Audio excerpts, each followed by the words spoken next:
সুপ্রিয় শিক্ষার্থীরা, আশা করি অনেক ভালো আছো। উৎপাদন ব্যবস্থাপনা ও বিপণনের আরো একটি নতুন ক্লাসে তোমাদের সবাইকে স্বাগতম জানাচ্ছি। আমরা ইতিমধ্যে অনেকগুলো পয়েন্টস আলোচনা করেছিলাম প্রথম অধ্যায় থেকে এবং অনেক দূর এগিয়ে গেছি। তো আজকে আমরা আলোচনা করব উৎপাদন ব্যবস্থাপনা বিপণন এর প্রথম পত্রের প্রথম অধ্যায় উৎপাদনের আরো একটা পয়েন্ট। এটা হচ্ছে উৎপাদনশীলতার আওতা। আমরা গত ক্লাসে পড়েছিলাম উৎপাদনশীলতা কাকে বলে এবং উৎপাদনশীলতার বিস্তারিত আলোচনা করেছিলাম, উৎপাদনশীলতার গুরুত্ব আলোচনা করেছিলাম। তো আজকে আমরা জানবো উৎপাদনশীলতার আওতা, ঠিক কোন কোন ক্ষেত্রে উৎপাদনশীলতা তাদের কার্যক্রম পরিচালনা করে এবং কোন কোন ক্ষেত্রে উৎপাদনশীলতা প্রযোজ্য সেই বিষয়ে আজকে আমাদের আলোচনা। আসো আমরা শুরু করছি আমাদের আজকের আলোচনা। উৎপাদনশীলতার আওতা প্রথম পয়েন্ট, এটা হচ্ছে কৃষি ক্ষেত্রে। উৎপাদনশীলতা সবচেয়ে বেশি যে জায়গায় কাজ করে সেটা হচ্ছে কৃষি ক্ষেত্রে। আমরা জানি বর্তমান সময়ে যত জনসংখ্যা বৃদ্ধি পাচ্ছে সেই তুলনায় জমির পরিমাণ বৃদ্ধি পাচ্ছে না, উল্টো জমির পরিমাণ কমে যাচ্ছে। আমাদের দেশের জনসংখ্যা বৃদ্ধির ফলে আমাদের দেশের আয়তন কিন্তু বাড়ছে না এবং বাড়তি জনসংখ্যার বাসস্থানের ব্যবস্থা করার জন্য আমাদের কৃষি ভূমিগুলো ব্যবহার করতে হচ্ছে এবং এটাই নিয়মে পরিণত হয়েছে। আমরা নিরুপায় হয়ে যেহেতু ভূমির ব্যবহার বাড়িয়ে দিচ্ছি এবং সেই কৃষি ক্ষেত্রগুলো বাসস্থান তৈরির ফলে কৃষিকাজের পরিমাণ কমে যাচ্ছে, কৃষি উৎপাদনের পরিমাণ, জমির পরিমাণ কমে যাচ্ছে। আমাদের এই ক্ষেত্রে যে কাজটা করতে হবে, আগে 1 একর জমিতে যে পরিমাণ উৎপাদন করতাম সেই 1 একর জমিতে কিন্তু উৎপাদনের পরিমাণটা বাড়িয়ে দিতে হচ্ছে বা বাড়ানোর চেষ্টা করতে হচ্ছে। কারণ আগে যেই ভূমি আমাদের খাদ্যের যোগান দিত, এখন সেই ভূমি প্রায় অর্ধেকে নেমে এসছে, প্রায় স্বাধীনতা, বাংলাদেশ স্বাধীন হওয়ার এই 40-45 বছরে। এখন যদি উৎপাদনের পরিমাণটা না বাড়ে তাহলে আমরা আমাদের ডিমান্ড ফুলফিল করতে পারবো না। আমরা ছিলাম 7 কোটি, এখন 17 কোটির উপর হয়ে গেছে। আমরা যদি আমাদের ডিমান্ড গুলো ফুলফিল করতে চাই তাহলে কি করতে হবে? উৎপাদনশীলতা বাড়াতে হবে। আমরা দেখতে পাই আগে 1 একর জমিতে যে পরিমাণ পণ্য উৎপাদিত হতো, যেমন ধানের কথা বলি 5 থেকে 6 মণ, বর্তমান সময়ে সেই ধান উৎপাদন হচ্ছে 25 থেকে 30 মণ। তো দেখো, আগে যে পরিমাণ ভূমি ব্যবহার করা হতো তার চেয়ে কম ভূমি ব্যবহার করে আগের চেয়ে অধিক উৎপাদন করতে হচ্ছে বা করতে পারছি এবং আমাদের ডিমান্ড গুলো ফুলফিল করতে পারছি। আমরা দেখতে পাচ্ছি কৃষি ক্ষেত্রে উৎপাদনশীলতার একটি বিশাল ক্ষেত্র এবং এখানে উৎপাদনশীলতা বৃদ্ধির ফলে আমরা আমাদের ডিমান্ড গুলো ফুলফিল করতে পারছি। কৃষি ক্ষেত্রে উৎপাদনশীলতার গুরুত্ব অনেকখানি। এরপর আসে শিল্পক্ষেত্র। শিল্পক্ষেত্র কি আসলে উৎপাদনশীলতা বাড়ানোর একটা ক্ষেত্র? হ্যাঁ, অবশ্যই। শিল্পক্ষেত্রে যদি উৎপাদনশীলতা বৃদ্ধি পায় সেক্ষেত্রে এই সুবিধাটা সকল কনজিউমার কনজিউম করতে পারে, ভোগ করতে পারবে। সকল কনজিউমার এই ফ্যাসিলিটিস গুলো পাবে। যেমন শিল্পক্ষেত্রে যদি আগের উপায় উপকরণ ব্যবহার করে আগের চেয়ে বেশি উৎপাদন করতে পারি, যেমন প্রযুক্তির উন্নয়নের ফলে আগে 10 জন শ্রমিক কাজ করে যে পরিমাণ উৎপাদন করতে পারত, বর্তমানে এই প্রযুক্তির সময়ে এসে শিল্পক্ষেত্রের যন্ত্রপাতি পরিবর্তনের ফলে, যন্ত্রপাতিগুলোর উন্নয়নের ফলে আগের চেয়ে বেশি উৎপাদন করা সম্ভব হচ্ছে। এই ক্ষেত্রে অধিক উৎপাদন হলে কি সুবিধা পাওয়া যায়? প্রথম সুবিধা হচ্ছে যত বেশি শিল্পের উৎপাদন হবে উৎপাদনশীলতা বাড়বে, আগের উপকরণ ব্যবহার করে আগের চেয়ে বেশি উৎপাদন করবে, তত পণ্যের খরচটা কমে যাবে। আর পণ্যের খরচ যদি কমে যায়, আমরা স্বাভাবিকভাবে জানি কোনো পণ্যের খরচ কমে গেলে মানুষ বেশি পরিমাণ সেই পণ্য কনজিউম করতে পারবে।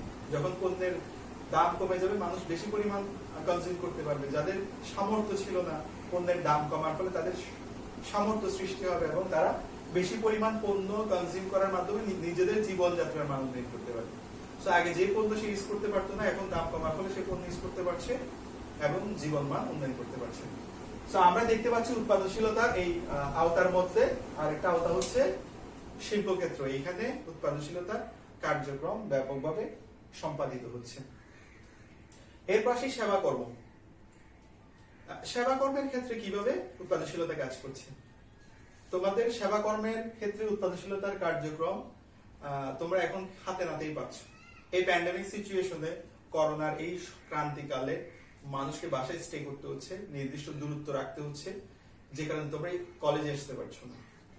এই সময়টাতে কলেজে না এসেও তোমরা কিন্তু কলেজের ক্লাসগুলো ঠিক মতো করতে পারছো অনলাইনের মাধ্যমে। সো এই যে প্রযুক্তির উন্নয়ন, আগে বাসায় থেকে ক্লাস নেওয়া সম্ভব হতো না, আগে বাসায় থেকে সেবা দেওয়া সম্ভব হতো না, এখন বাসায় থেকে অনলাইনে তোমাকে আমি সার্ভিসটা দিতে পারছি, টিচাররা তোমাকে সার্ভিসটা দিতে পারছে।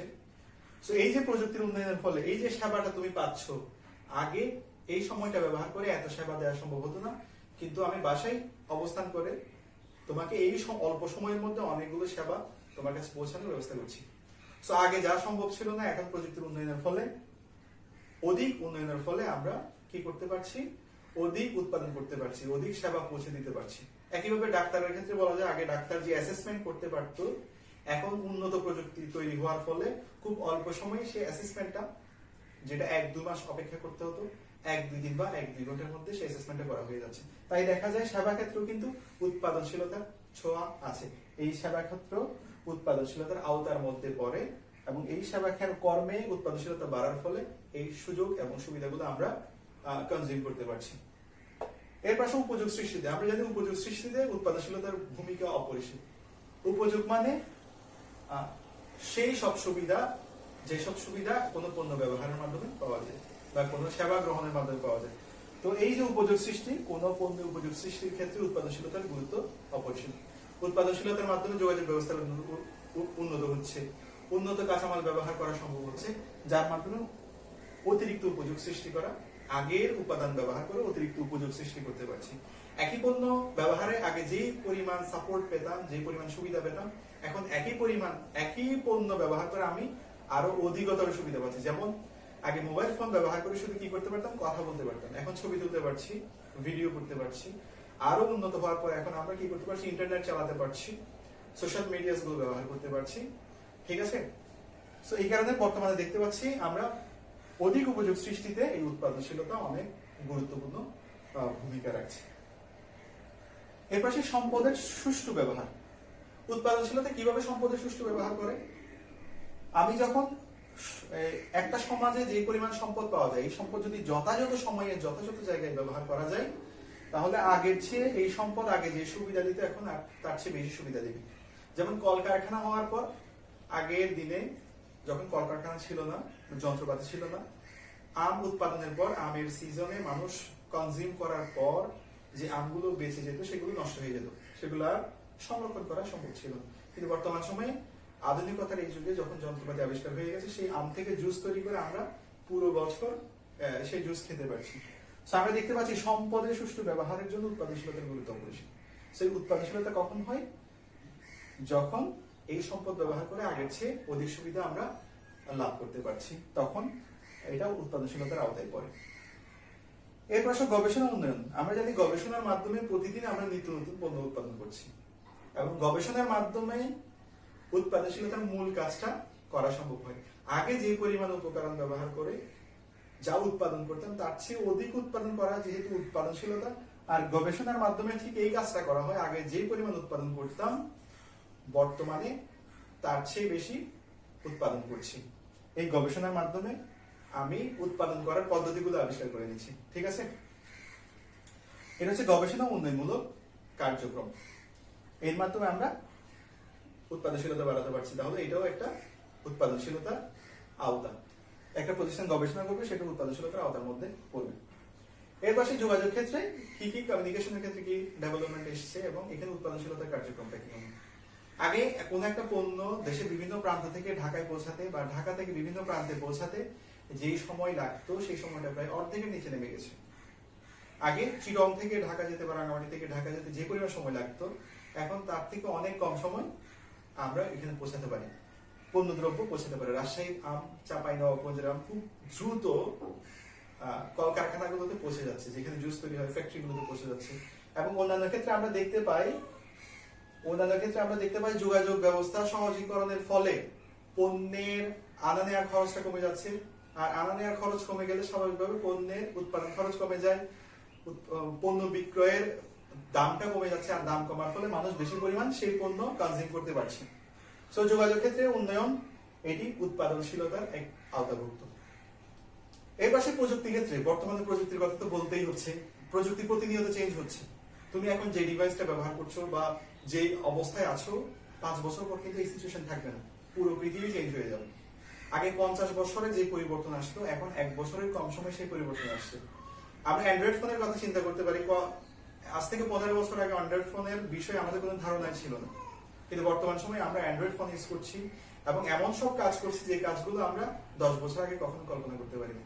তোমরা যে এই মুহূর্তে ক্লাস করছো, এটা 10 থেকে 15 বছর আগে কোনো স্টুডেন্ট কল্পনা করতে পারেনি। তোমরা বাসায় বসে টিচারের ক্লাসটা দেখবে, ঠিক আছে? সো এই যে প্রযুক্তি ক্ষেত্রে উন্নয়ন, এই উন্নয়নটা সম্ভব হয়েছে উৎপাদনশীলতার মাধ্যমে। সো এই প্রযুক্তির ক্ষেত্রে সার্বিক উন্নয়ন, সার্বিক পরিবর্তন, এর জন্য সবচেয়ে বেশি যে ভূমিকা রাখছে সেটা হচ্ছে উৎপাদনশীলতা। সো প্রযুক্তির এই ক্ষেত্রে উন্নয়নও এই উৎপাদনশীলতার আওতাভুক্ত হয়ে আছে। সো আমরা আজকের আলোচনা এখানেই রাখবো, কিন্তু তার আগে তোমাদের বলে দিচ্ছি আমি প্রিভিয়াস ক্লাসে যা পড়িয়েছি অবশ্যই সেই টপিক গুলো খুব সুন্দরভাবে তোমরা নোট করে রাখবে এবং আরো একটা কাজ করবে, তোমাদের বইয়ের শেষে যে সৃজনশীল প্রশ্নগুলো আছে, তোমাদের যে টপিক গুলো পড়িয়েছি সেই টপিকের উপর ভিত্তি করে সেই সৃজনশীল প্রশ্নগুলো অ্যান্সার করার চেষ্টা করবে। এবং এই ক্লাসে যদি কোনো কিছু বুঝতে না পারো অবশ্যই কমেন্ট বক্সে আমাকে জানাবে, আমি চেষ্টা করব তোমাদের সর্বোচ্চ সাহায্য করতে এবং প্রশ্নগুলোর উত্তর দিতে। তো সেই পর্যন্ত সবাই ভালো থেকো, পরবর্তী ক্লাসে তোমাদের সাথে আবারও দেখা হবে। আল্লাহ হাফিজ।